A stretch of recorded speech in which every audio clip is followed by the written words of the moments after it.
Assalamualaikum warahmatullahi wabarakatuh. Rabbi shrah li sadri wa yassir li amri wahlul 'uqdatam min lisani yafqahu qawli. Allahumma shalli wa sallim barik ala sayyidina Maulana Muhammadin wa ala alihi wa sahbihi ajmain. Amma ba'du. Ingkang sangat kula hormati Habib Ali Asgaf, Habib Husain Asgaf, semua keluarga, wonten Mas Fikri, Mbak Nasila, semua ingkang kula hormati, Mas Nurdin sedanten ingkang kula hormati. Niki ngaos ilmu dulu apa ngaji ijazah dulu ini?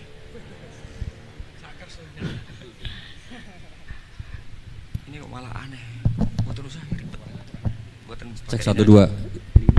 Pakai ini aja, tidak usah ini aja.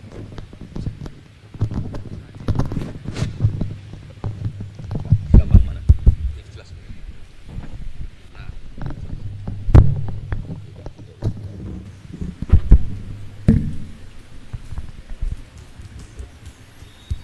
Ya, niki ngaji ilmu dulu, nanti bagian terakhir ijazah. Bismillahirrahmanirrahim. Ini riwayatul Bukhari. Haddatsana Abdullah bin Yusuf, haddatsana Les, haddatsana Sa'id al-Maqburi an Nabi Hurairah radhiyallahu anhu qala an-nabiy sallallahu alaihi wasallam. Ma minal anbiya'i nabiyyun illa qad u'tiya minal ayat ma mithluhu amana alaihil bashar. Wa innama kana alladhi utituhu wahyan awhahu wa ilayya fa arju an akuna aktsarahum tabi'an yaumal qiyamah. Dados kita tahu semua nabi itu punya mukjizat. Ya, semua nabi itu punya apa? Mukjizat. Mukjizat itu hal yang luar biasa yang memastikan manusia itu tidak bisa menyainginya atau menandinginya. Dan rata-rata mukjizat nabi dulu itu fisik. Misalnya ontanya Nabi Soleh itu kan onta tapi keluar dari batu, itu kan aneh. Aneh sekali. Atau tongkat Nabi Musa bisa simsalabim mengeringkan laut apa? Merah. Semua Nabi itu punya mukjizat dan semuanya berbentuk fisik. Kecuali mukjizatul Rasulullah Shallallahu Alaihi Wasallam itu berupa Al-Quran. Al-Quran itu konsep ilmiah. Terus kata Rasulullah Shallallahu Alaihi Wasallam, tapi saya karena Quran itu justru berharap pengikutku besar dan sampai hari kiamat. Sekarang kita logika ya. Andaikan kamu punya tongkatnya Nabi Musa, kalau kamu suka uang, kepikirannya dijual apa dipakai? Kalau kamu suka uang, dipakai. Kalau kamu ahli suudon itu pikirannya ndak, ini asli ndak. Karena yang melihat di Turki itu ya sebagian gitu. Kalau yang suka perdukunan itu bayangkan itu miliknya. Mungkin dipakai ngakali orang atau apa, pokoknya bayangkan itu miliknya. Kalau yang kolektor pikirannya itu nanti ini laku berapa. Tapi kalau peneliti mungkin pikirannya itu ini asli apa enggak? Bukti aslinya apa? Repot lah. Lagi pula kalau kamu punya utang terus mau apa? Istri kamu marah mau apa? Kalau pakai tongkat. Nah, beda dengan mukjizatnya Quran itu semuanya apa? Ilmiah. Orang yang sedang harmonis dengan istri bisa pakai ayat di antara ayat-ayat Allah itu apa? Wa ja'ala bainakum mawaddatan warahmah. Nanti kalau ditakdir cerai, saya tidak menyarankan cerai. Kalau ditakdir cerai, itu masih dimotivasi sama Allah wa iyyatafarraqa yughnillahu kullam min sa'ati. Jika suami istri itu cerai, jangan-jangan suaminya dapat istri lebih baik, istrinya nanti dapat suami lebih baik. Jadi yang masa lalunya ada prahara. Kan banyak orang suaminya meninggal ketika nikah lagi ditanya, kangen sama suami pertama, alhamdulillah ini lebih baik. Padahal suaminya yang meninggal itu berharap istrinya ini kangen, ternyata dia sudah syukur dapat suami yang lebih baik. Jadi Quran itu menunggui kita ila yaumil qiyamah. Kita tidak bunuh diri, itu ya barokahnya Quran. Karena problem apapun kita dinasihati apa sabar, apa dinasihati sabar. Kan nggak mungkin kamu pegang tongkatnya Nabi Musa, punya masalah apa saja ngelihat tongkat, bisa apa tongkat. Tapi kalau Quran kan nasihat, solusi. Makanya Nabi berharap dengan Quran ini, saya berharap pengaruh saya, pengikut saya terbanyak ila yaumil qiyamah. Terus beliau dikomentari begini sama, ini Fathul Bari, sarahnya Bukhari. Al-muradu anna mu'jizatil anbiya inqaradat binqiradi a'sarihim. Falam yusyahidha illa man hadaraha. Problem mukjizat nabi-nabi dulu itu kan fisik. Sehingga yang tahu kalau Nabi Soleh punya unta yang ajaib, itu yang tahu ya hanya yang hadir saat itu. Yang tahu kalau tongkat Nabi Musa bertuah, itu juga yang tahu hanya yang hadir saat itu. Selebihnya tahu tongkat ya di museum. Tapi kalau Quran menjadi solusi, menjadi panduan, menjadi pegangan, itu ila yaumil qiyamah. Kita beri contoh ya, Quran panduan yang paling gampang misalnya begini. Dulu ini cerita ya. Dulu itu ada orang kafir cerdas namanya Jubair bin Mut'im. Itu saking pinternya dia, pinter juga tokoh. Itu sebagai delegasi pembebasan Asra Badrin. Jadi tawanan-tawanan perang Badar itu mulai dulu ya ada negosiasi mau dibebaskan. Terus orang-orang kafir ini menugaskan namanya Jubair bin siapa? Mut'im. Ini ada di Bukhari. Karena ini ngaji di Jakarta, kalau orang nggak tahu hadis juga tanya ini sahih ndak itu. Wong nggak tahu kok tanya itu, wah aneh-aneh. Padahal kalau dibodoni itu ya nggak tahu. Tapi ya tetap tanya, hadisnya ini sahih ndak. Ini kata kiai apa kata nabi ini ya ribet. Memangnya kata nabi kamu dengar kan ya lewat kiai. Memang. Setelah itu Jubair itu datang ke Madinah. Dengerin ya, datang ke mana? Madinah. Kemudian dengar Nabi baca Wattur pas sholat maghrib. Jubair karena Nabi dulu gak ada hotel, gak ada pondok ya. Pondoknya Nabi hanya sufah itu. Nabi baca maghrib, bukan diskusi, bukan debat. Baca Wattur wa kitabim mastur firrokim mansur wal baitil ma'mur wasaqufil marfu wal bakhril masjur terus. Kemudian sampai pada titik ayat am khuliqu min ghairi syai'in. Masa manusia atau alam raya yang maujudat, yang nyata, yang wujud nyata. Kemudian asal-usulnya itu ketiadaan. Ini kan hadhil alam maujud, alam ini kan nyata. Masa sesuatu yang nyata, penciptanya itu tidak nyata. Jadi gak mungkin ada faham nihilisme. Kalau faham nihilisme berarti melahirkan teori begini. Al-adamu yakhluqu maujudan, sesuatu yang tidak ada, menciptakan yang itu kan akal gak bisa nerima. Kalau sesuatu ini ada, penciptanya pasti ada. Terus akhirnya Jubair bin Mut'im itu simpuh di depan Rasulullah terus bilang, "Ya Muhammad, kada qalbi ayatir." Hampir saja hati saya terbang.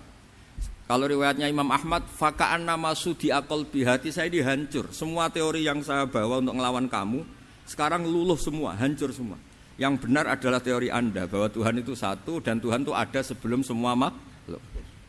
Coba kalau Nabi Muhammad ada Jubair bin Mut'im terus menyembunyikan tongkat dekat mihrab, terus dilihat ini apa, paling pikirannya ini dari kayu apa, terus yang bentuk tongkat itu tukang pemahatnya siapa, kok kurang keren, kalau di Blitur gimana ya, kan malah panjang.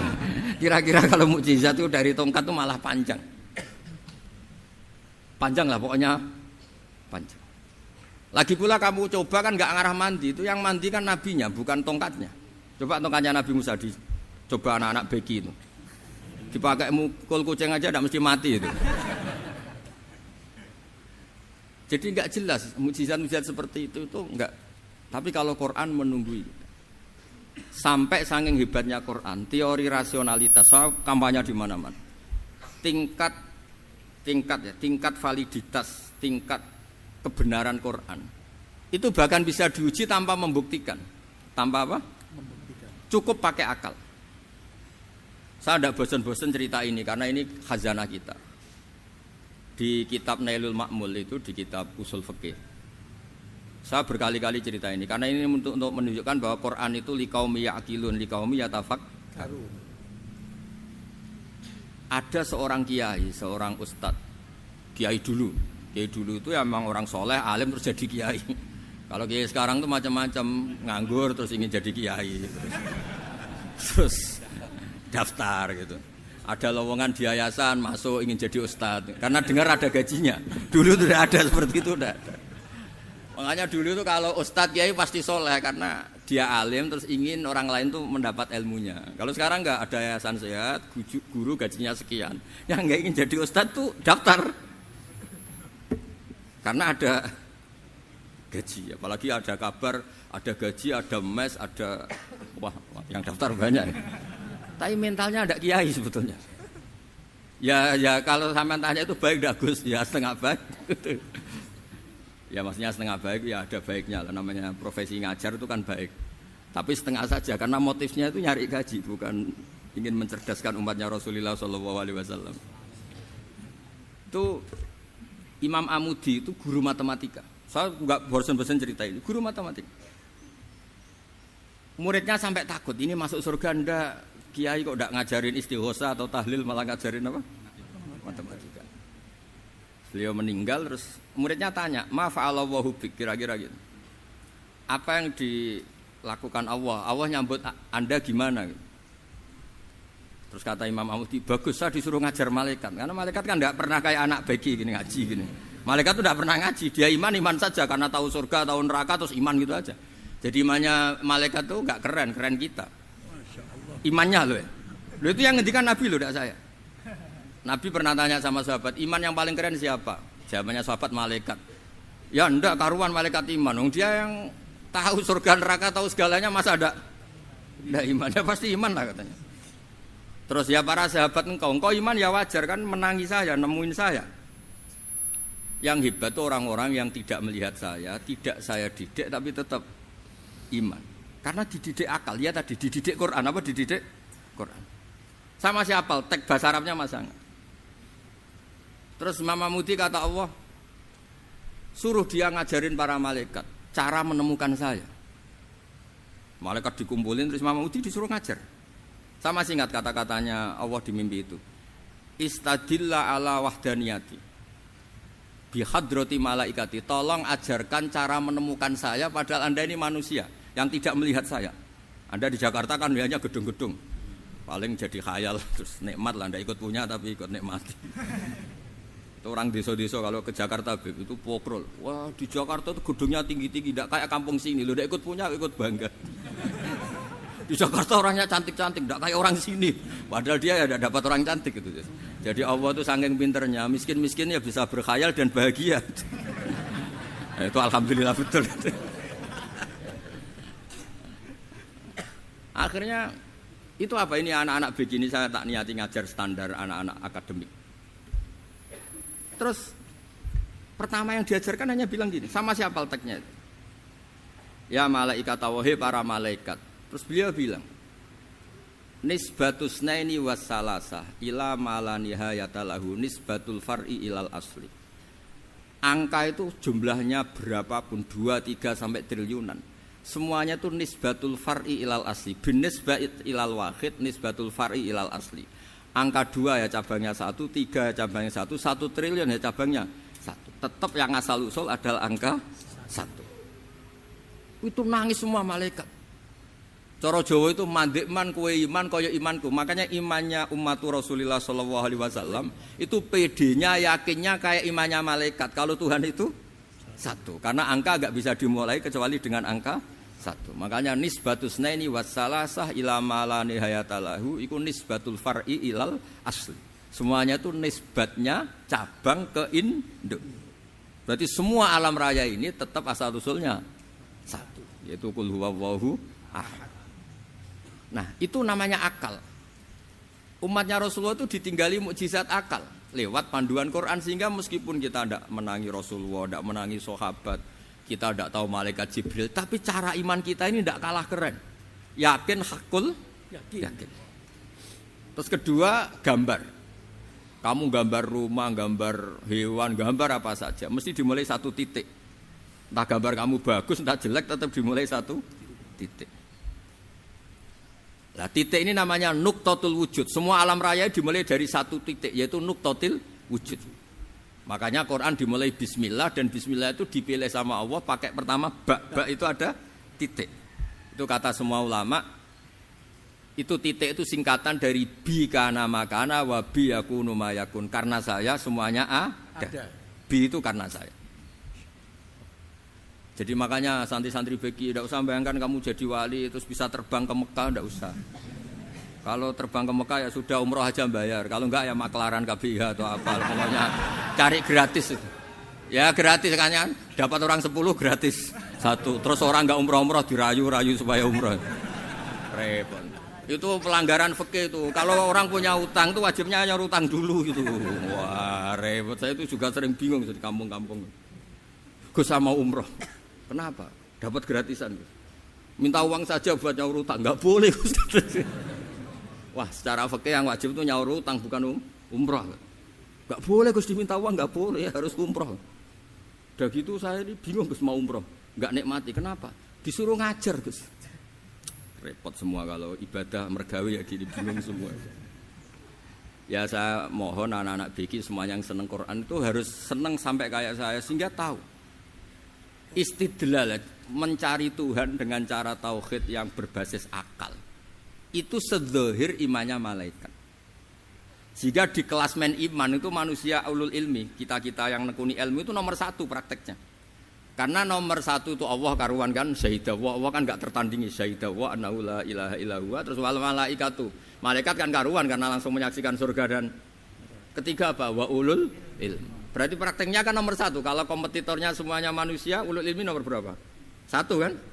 Nah nomor 3 kan dari Allah, malaikat, ulul ilm. Berarti kalau kompetisinya antar manusia nomor berapa? 1 kan? Nah kenapa ulul ilmi di nomor 3 kan tapi dari Allah, malaikat, ulul. Kerennya kayak apa? Karena cara iman ulul ilmi itu enggak ada ragunya sama sekali. Kamu ragu enggak kalau 2 itu cabang dari 1, asal-usulnya 1? Enggak pernah kan ragu kan? Semua gambar seruat apapun dimulai dari 1 titik, ragu enggak? Enggak kan? Nah imannya umatnya Nabi karena dipandu oleh Quran itu seyakin itu, sehakul yakin itu. Nah itu terus Jubair bin Mut'im jadi iman.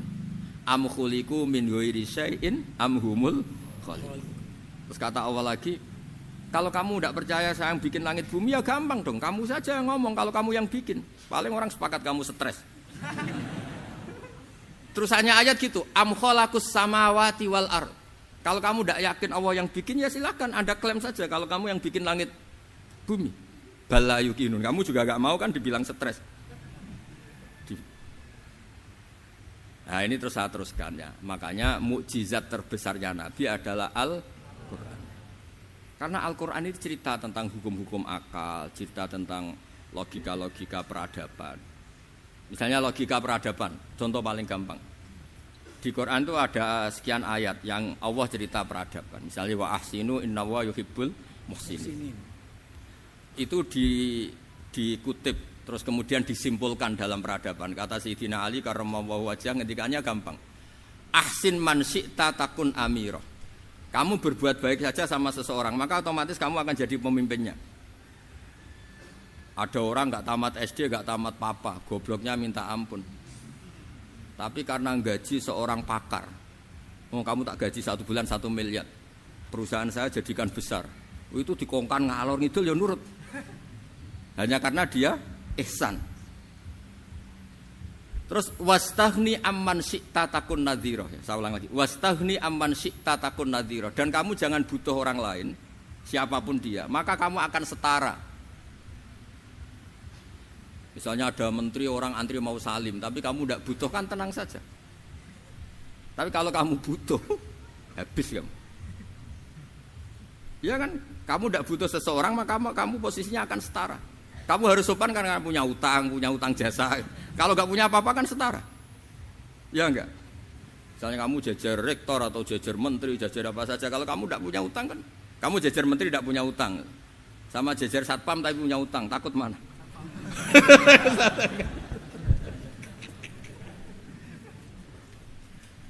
Kalau butuh itu mesti kalah kan? Ada pejabat misalnya nggak begitu cantik sama perempuan cantik yang kamu butuh ingin dicintai, takut mak. Padahal nggak jelas orang ini pangkatnya apa. Jadi dalam hukum sosial itu kata Sayyidina Ali wastaghni amman syi'ta takun nadhira. Kamu jangan butuh seseorang maka kamu akan setara. Terus yang terakhir wahtas ila man syi'ta takun asirah. Asirah pakai sin. Dan silahkan butuh seseorang maka kamu akan jadi budak dia. Ya coba misalnya Anda seorang profesor, seorang alim, seorang getop. Misalnya mencintai janda di ujung kampung sana, jalan kaki 2 kilo. Padahal itu gak tamat SD, tapi gara-gara seneng. Kacau kan? Logika kepangkatan hilang semua kan? Jadi itu hukum peradaban. Itu mewakili isi-isi sosial yang diterangkan Quran. Ya, jadi paketnya 3 tadi ya.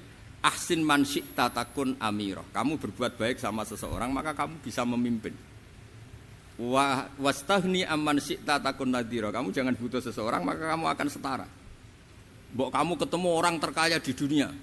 Ya ketemu orang terkaya di dunia, kamu jejer, kamu tidak butuh dia. Tenang kan bisa setara kan? Tapi kalau butuh harus sopan, ngajukan proposal, harus berakhlak karimah. Makanya sekarang Anda kok berakhlak kenapa? Ternyata mau nyalek. Biasanya Anda berakhlak kok berakhlak. Ada apa ini? Makanya guyonan di Rembang itu Beb Husain ini. Kalau ada orang mendadak sopan sama temannya, temannya curiga, kok tumben sopan, mau utang ya?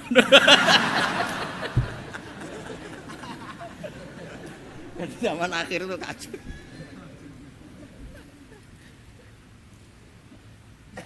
Ya di semua daerah gitu ya sama Pak Rektor ya. Kalau ada teman biasanya nggak sopan kok sopan, itu temannya curiga. Ini Pak Rektor UI ikut kaji. Kok tumben sopan, ada apa ya? Karena di mana-mana orang butuh itu pasti beretika. Kamu punya teman paling berdua, kalau mau utang berakhlak gak? Atau misalnya kamu punya adik cantik terus punya teman berdua, kalau cinta adik kamu berakhlak gak? Biasanya nggak sama sekali nggak berakhlak. Gara-gara butuh menjadi berakhlak. Ya jadi hukum sosial itu ya kuncinya 3 tadi. Ahsin man syi'ta takun amira. Wastahni amman syi'ta takun nadhira. Terus wahtas ila man syi'ta takun asira. Kalau kamu butuh seseorang pasti kamu dibikin hina. Asir itu tawanan. Nah, Quran itu bicara sosial itu lengkap. Dan itu yang nunggui kita.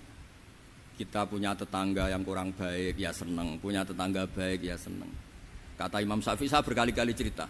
Kok seneng semua Imam Syafi'i? Ya bagus lah. Kalau yang seneng saya enak lah. Dijak jagongan, dijak ngopi enak. Yang gak seneng saya, gak ngarah utang. Uang itu nak, kamu punya tetangga gak seneng kamu. Aman kan? Aman. Gak akan pinjem uang kan, pinjem mobil. Wong gak seneng kok. Makanya Imam Syafi'i itu kalau ngedikan luar Syafi'i, diceritain orang, ya Aba Abdillah bagiannya, ya Aba Abdillah orang itu gak seneng kau. Bagus lah. Loh kenapa bagus?